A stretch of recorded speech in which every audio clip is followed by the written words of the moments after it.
अफगानिस्तान पर कब्जे के बाद तालिबान को नई सरकार का ऐलान करेगा। आज दोपहर की नमाज के बाद तालिबान सरकार बनाने की घोषणा करेगा। माना जा रहा है कि तालिबान की सरकार में तालिबान के सबसे बड़े धार्मिक नेता मुल्ला हब्तुल्ला अखुंदजादा को सर्वोच्च नेता बनाया जाएगा। तालिबान की सरकार में कौन किस पद पर बैठेगा, ये दोपहर के बाद साफ हो जाएगा। अफगानिस्तान में तालिबान की सरकार बनने से पहले काबुल में तालिबान ने सख्ती बढ़ा दी है। जगह जगह पर तालिबानी चेकिंग कर रहे हैं। हर चौराहे पर बैरिकेड लगाए गए हैं और आने जाने वाली गाड़ियों पर सख्त नजर रखी जा रही है। अफगानिस्तान के पूर्व वित्त मंत्री अफगानिस्तान के राष्ट्रपति अशरफ गनी के खिलाफ जमकर जहर उगला है। उन्होंने कहा कि अशरफ गनी अफगानिस्तान में तानाशाही रवैया अपनाए हुए थे। इतना ही नहीं, उन्होंने कहा कि गनी के तानाशाही रवैये के चलते ही अफगानिस्तान पर तालिबान का कब्जा हुआ। अफगानिस्तान की महिला पत्रकार ने टीवी पर एंकरिंग शुरू की। टोलो टीवी की महिला एंकर ने सुबह की खबरों का बुलेटिन किया। हाल के दिनों में कुछ महिला पत्रकार तालिबान पर काम नहीं करने देने का आरोप लगा चुकी हैं। अफगानिस्तान पाकिस्तान बॉर्डर पर लोगों की जबरदस्त भीड़ दिख रही है। पाकिस्तान जाने की इच्छा रखने वाले अफगानी लोगों ने पाकिस्तान बॉर्डर के पास बड़े पैमाने पर तंबू गाड़े हैं। पाकिस्तान ने अफगानिस्तान से लगने वाली अपनी कई सीमाओं को बंद कर रखा है। संयुक्त राष्ट्र में पूर्व अमेरिकी राजदूत ने चीन को लेकर बड़ा बयान दिया है। उन्होंने कहा, चीन अफगानिस्तान में मौजूद बगराम एयरबेस पर कब्जा कर सकता है। साथ ही कहा कि राष्ट्रपति जो बाइडेन की अफगानिस्तान से सेना बुलाने को लेकर की गई जल्दबाजी ने देशवासियों का भरोसा और विश्वास तोड़ा है।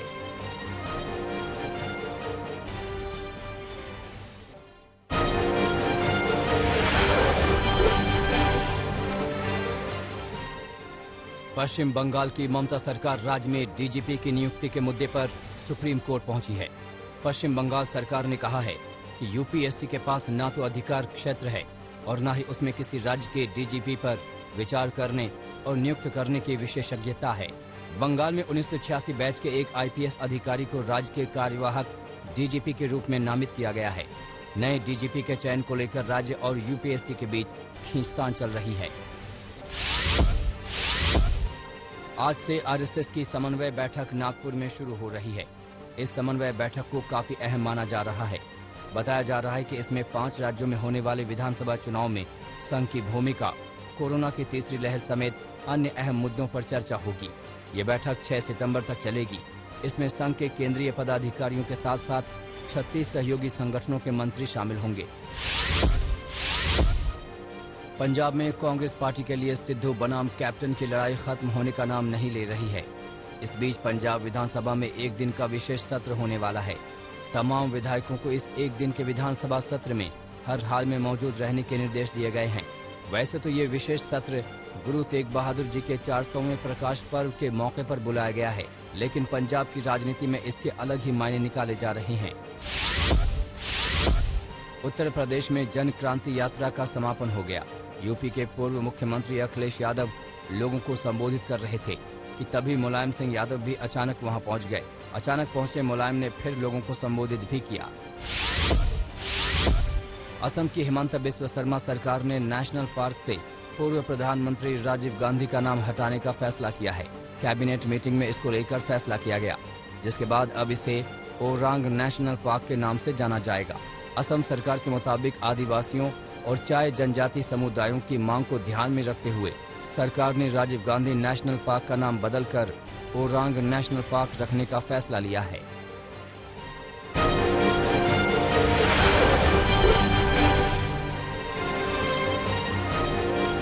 तीसरी लहर और बच्चों के लिए पैदा हो रही चिंताओं के मद्देनजर उत्तर प्रदेश सरकार ने अहम फैसला लिया है। सरकार ने सभी शिक्षकों और कर्मचारियों के टीकाकरण को अनिवार्य कर दिया है। यूपी सरकार ने इसके अलावा सभी शिक्षकों के परिजनों का टीकाकरण भी जरूरी कर दिया है। कर्मचारियों के परिवार वालों को भी वैक्सीन लगवानी होगी। यूपी में स्कूल खोलने के बाद सरकार की ओर से यह निर्देश जारी किया गया है। पिछले 7 दिनों में औसतन देश में 80 लाख लोगों को कोरोना का टीका लगाया गया है। वहीं 2 दिन ऐसे भी रहे जब देश ने रिकॉर्ड 1 करोड़ से ज्यादा लोगों को वैक्सीन लगाई। सरकार के मुताबिक अब पहले की तुलना में टीकाकरण की रफ्तार सुधर चुकी है और अब तक देश की 54% युवा आबादी को वैक्सीन की पहली डोज मिल गई है। वहीं 16% ऐसे भी हैं जिन्होंने वैक्सीन की दोनों खुराक ले ली हैं। 6 राज्यों ने तो अपनी पूरी 100% आबादी को वैक्सीनेट कर दिया है। केरल के पलाक्कड़ जिले की माथुर ग्राम पंचायत ने ऐतिहासिक फैसला लेते हुए अपने ऑफिस में सर और मैडम जैसे शब्द के इस्तेमाल पर रोक लगा दी है। यहां आने वाले लोगों को अब पंचायत ऑफिस के कर्मचारियों और अधिकारियों को सर या मैडम कहने की जरूरत नहीं पड़ेगी। ऐसा इसलिए किया गया है ताकि आम लोगों, प्रतिनिधियों और अधिकारियों के बीच के दीवार को तोड़ा जा सके और उनके बीच प्यार और विश्वास बनाया जा सके। पंचायत परिषद की हाल ही में हुई बैठक में इस नियम को सर्वसम्मति से लागू किया गया है। जंतर मंतर पर भड़काऊ नारेबाजी केस में आरोपी पिंकी चौधरी को पटियाला हाउस कोर्ट ने 14 दिन की न्यायिक हिरासत में भेज दिया है। पिंकी चौधरी ने मंगलवार को मंदिर मार्ग थाने में सरेंडर किया था, जिसके बाद पुलिस ने उसे गिरफ्तार किया। 8 अगस्त को जंतर मंतर पर अल्पसंख्यक समुदाय के खिलाफ भड़काऊ नारेबाजी की गई थी, जहां हिंदू रक्षा दल का नेता पिंकी चौधरी भी मौजूद था। सुप्रीम कोर्ट ने बेलगाम वेब पोर्टल और यूट्यूब चैनलों पर चिंता जताई है। इसके साथ साथ नए आईटी नियमों को चुनौती देने वाली जितनी भी याचिकाएं हाईकोर्ट में लंबित हैं, उनको सुप्रीम कोर्ट में ट्रांसफर करने का आदेश दिया है। अब इन पर एक साथ सुनवाई होगी। कोर्ट ने कहा कि सोशल मीडिया प्लेटफॉर्म्स को इस तरह बिना नियमन के नहीं छोड़ा जा सकता।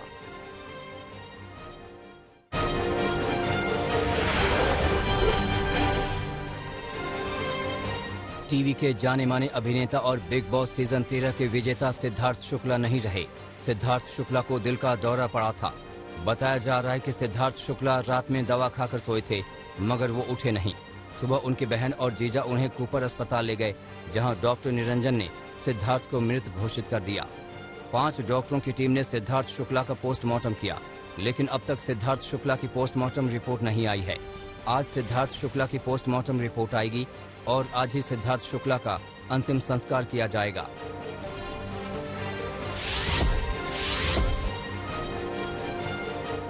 सिद्धार्थ शुक्ला की मौत से पूरा टीवी जगत स्तब्ध रह गया। मौत की खबर सुनते ही सिद्धार्थ के घर पर उनके करीबियों और जानने वालों के अलावा फैंस का जमावड़ा लग गया। वरुण धवन, राजकुमार राव, संभावना सेठ और राहुल महाजन जैसे सेलिब्रिटी भी सिद्धार्थ के घर पर परिवार को ढारस बंधाने पहुंचे।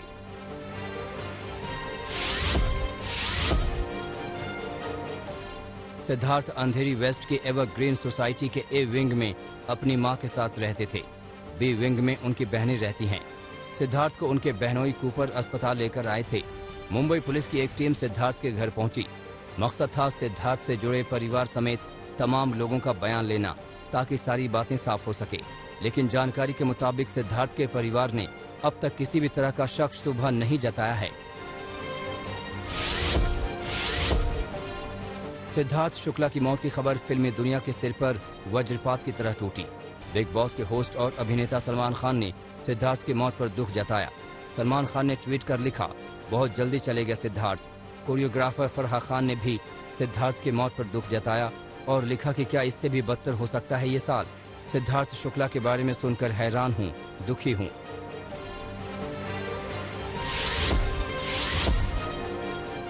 फिल्मी दुनिया के जाने माने अदाकारों ने भी सिद्धार्थ की मौत पर अफसोस जताया।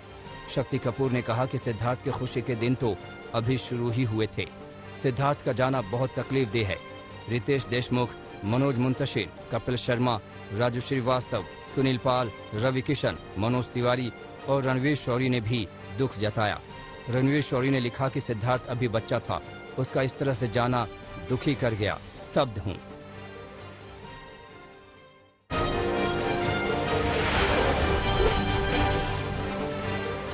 लंदन टेस्ट में भी भारत के बल्लेबाज फिसड्डी साबित हुए। पहली पारी में टीम इंडिया सिर्फ 191 रनों पर ढेर हो गई। शार्दुल ठाकुर ने ताबड़तोड़ 57 रन न बनाए होते तो हालत और खस्ता होती। कप्तान कोहली ने 50 रनों की अहम पारी खेली, लेकिन बड़ा स्कोर नहीं कर पाए। बाकी बल्लेबाजों का स्कोर तू चल में आया की तरह रहा। रोहित 11, राहुल 17, पुजारा 4, जडेजा 10, रहाणे 14 और पंत सिर्फ 9 रनों पर चलता बने।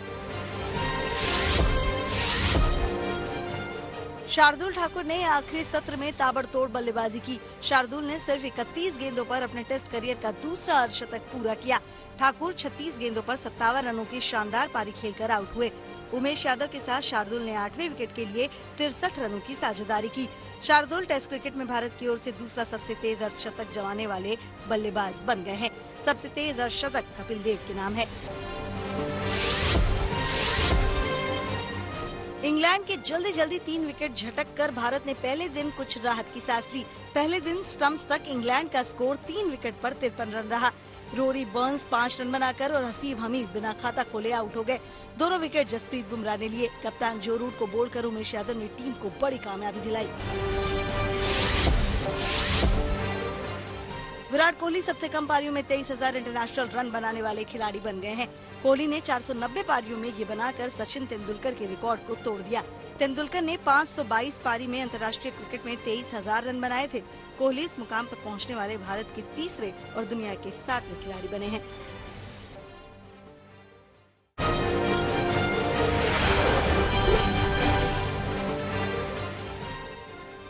जलवायु परिवर्तन को लेकर एक बार फिर चीन और अमेरिकी नेताओं ने बैठक की। वर्चुअली जुड़े दोनों नेताओं ने जलवायु परिवर्तन के मौजूदा और भविष्य की योजनाओं पर चर्चा करने के साथ साथ आपसी रिश्तों को बेहतर बनाने पर भी चर्चा की। इस दौरान अमेरिकी दूत जॉन कैरी ने कहा कि वो पेरिस समझौते को पूरी तरह से लागू करने की अपनी प्रतिबद्धता को कायम रखेगा। कोरोना की उत्पत्ति को लेकर दुनिया भर में आरोप प्रत्यारोप का दौर जारी है। अब इथियोपियाई विशेषज्ञ ने अमेरिकी खुफिया विभाग द्वारा जारी कोविड की हालिया उत्पत्ति रिपोर्ट पर आपत्ति जताई है और रिपोर्ट को चीन को कलंकित करने वाला बताया है और साथ ही इसे राजनीति से प्रेरित और दोयम दर्जे का बताया है। शाही परिवार के सदस्य प्रिंस हैरी ने ऑक्सफोर्ड एस्ट्राजेनेका वैक्सीन बनाने वाली टीम को GQ अवार्ड से सम्मानित किया। हैरी ने वीडियो लिंक के जरिए टीम को सम्मानित किया। इस दौरान हैरी ने कहा कि वो कोरोना के खिलाफ लड़ाई में ऐतिहासिक योगदान देने वाले सदस्यों को सम्मानित कर गर्व महसूस कर रहे हैं। कैलिफोर्निया के साउथ लेक ताहो शहर में जंगल की आग ने जमकर तबाही मचाई है। वन संपदा के साथ साथ इस पर्यटन शहर को काफी ज्यादा नुकसान पहुंचा है। हालांकि समय रहते यहां मौजूद लोगों को बाहर निकाल लिया गया, लेकिन यहां अब आग पर काबू पाने की कोशिशें जारी हैं। उधर अमेरिकी राष्ट्रपति ने कैलिफोर्निया में आपातकाल की घोषणा को मंजूरी दे दी है। अमेरिका में ईडा तूफान और भारी बारिश से मची तबाही की कई चौंकाने वाली तस्वीरें सामने आ रही हैं। न्यूयॉर्क के मेट्रो स्टेशन पर अचानक बारिश का पानी भर आया, जिसके बाद मेट्रोपॉलिटन ट्रांसपोर्टेशन अथॉरिटी ने सभी सेवाओं को निलंबित कर दिया। तो वहीं दूसरी तरफ कई तस्वीरों में सड़कों पर पानी में फंसी गाड़ियों को देखा जा सकता है।